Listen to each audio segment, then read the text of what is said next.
for me personally an honor for inviting Sheikh Taqi Usmani, Chairman Ayofi Sharia Board, to deliver his keynote speech.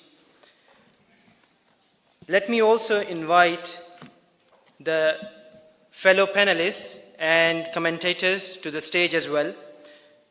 Can we start with Professor Alexei Ivanov, Mr. Mikhail Orlov,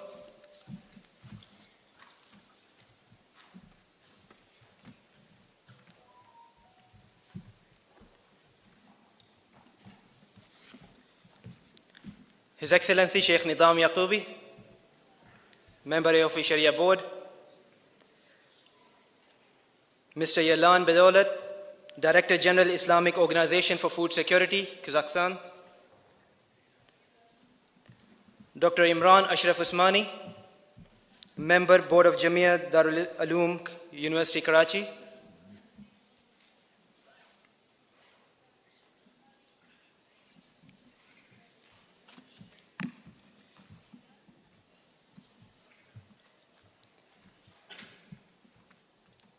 Can I invite His Excellency Sheikh Mufti Taqi Usmani to deliver his keynote speech.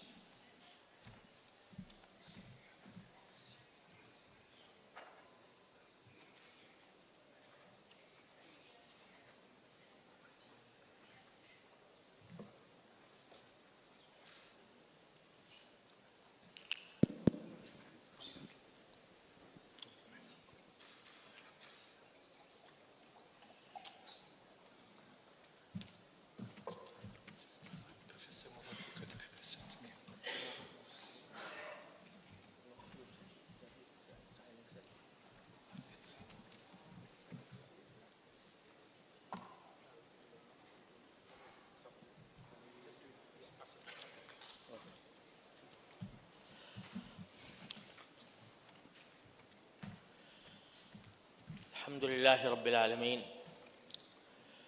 والصلاة والسلام على سيدنا ومولانا محمد خاتم النبيين وإمام المرسلين وقائد الغر المحجلين وعلى آله وأصحابه أجمعين وعلى كل من تبعهم بإحسان إلى يوم الدين.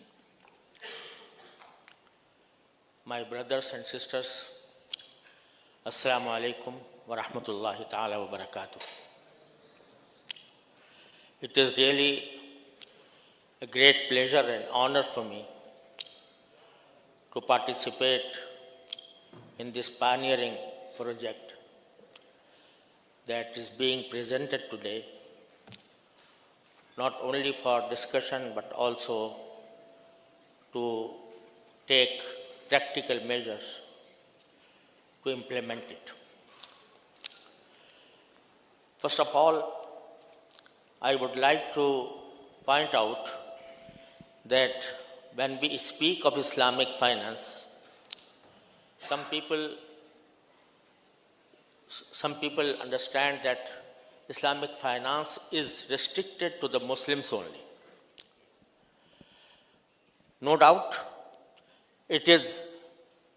The principles governing Islamic finance are provided by the Holy Quran and the Sunnah of the Holy Prophet Muhammad sallallahu alaihi wasallam, and Muslims are bound to follow them in each sphere of their life. But so far as Islamic finance or Islamic trade is concerned, its benefits are not restricted to Muslims only. They comprise some principles, guiding principles that are for the betterment of the entire humanity at large. So therefore, it is not Muslims only that benefit from these principles and these values, but it also gives a better solution for the economic affairs throughout the world. Today we see that the human beings have experienced different systems of economy. There has been feudalism, then came capitalism, socialism, and communism. But none of these systems could solve the problems of human beings so far as their economic life is concerned. Allah subhanahu wa ta'ala, through the Holy Quran and the teachings of the Holy Prophet Muhammad sallallahu alaihi wasallam, has given us a set of principles governing each sphere of life, including economy and finance. These principles are not made by human beings only on the basis of reason, only on the basis of experience, but they are given to us by revelation directly from Allah subhanahu wa ta'ala. Therefore, they aim at the betterment of all humankind, all human beings in this globe. So, this is the reason why non-Muslim countries are also interested in practicing according to those principles that are set by the Islamic financial system. For that purpose,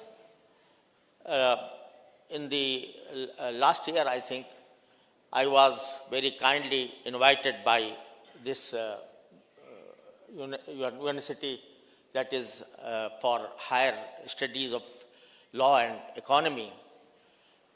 And when I was in Moscow, Brother LC and Brother Krill, they have told me that they are thinking about a product or a project in which they want to use Islamic finance for the food security and for the purpose of exporting grains to the Muslim countries on the basis of Islamic modes of financing. I was very happy to see that they had developed this understanding and they have formed a forum in which this suggestion was discussed.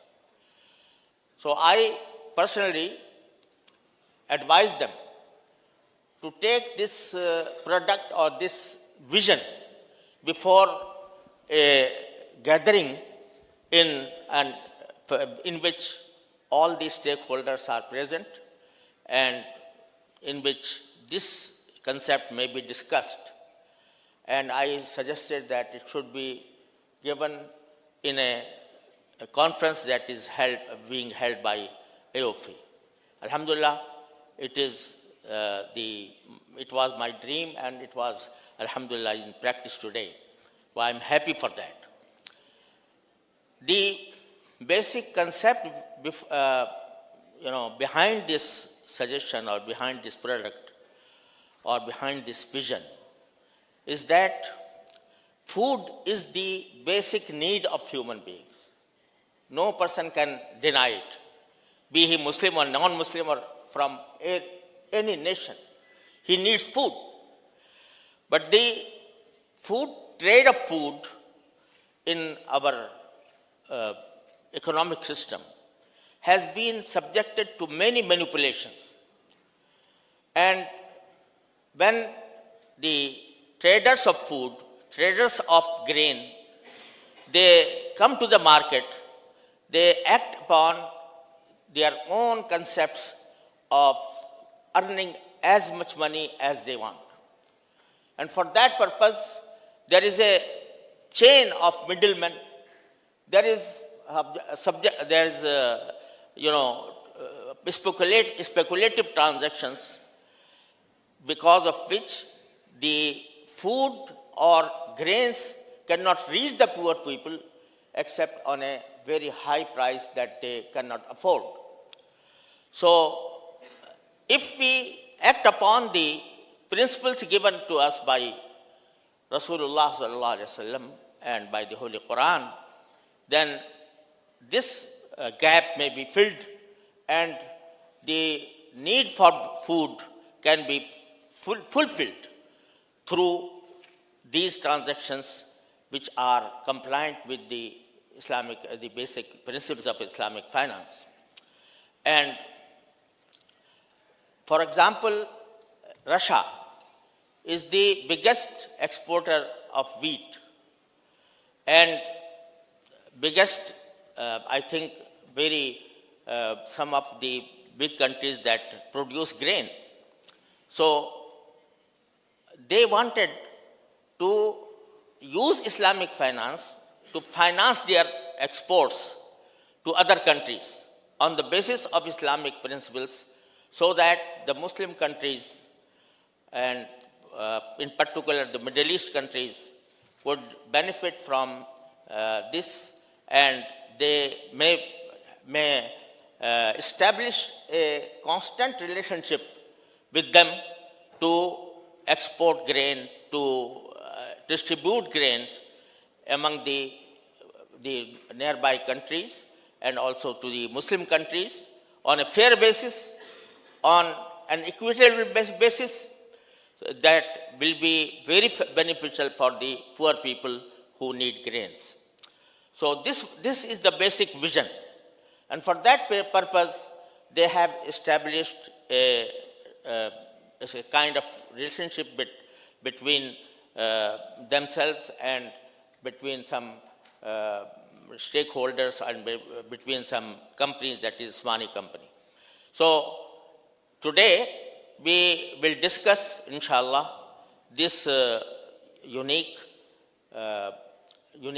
product, and we will discuss how the pros and cons of the proposal that is before us, and to find out the solutions to the food security problem and for the ambitions of Russia to export grains to the countries, to the Muslim countries through Islamic finance. And I hope that, inshallah, this session and these discussions will throw more light on the vision that is the subject matter of this session. And I hope that all the participants will contribute to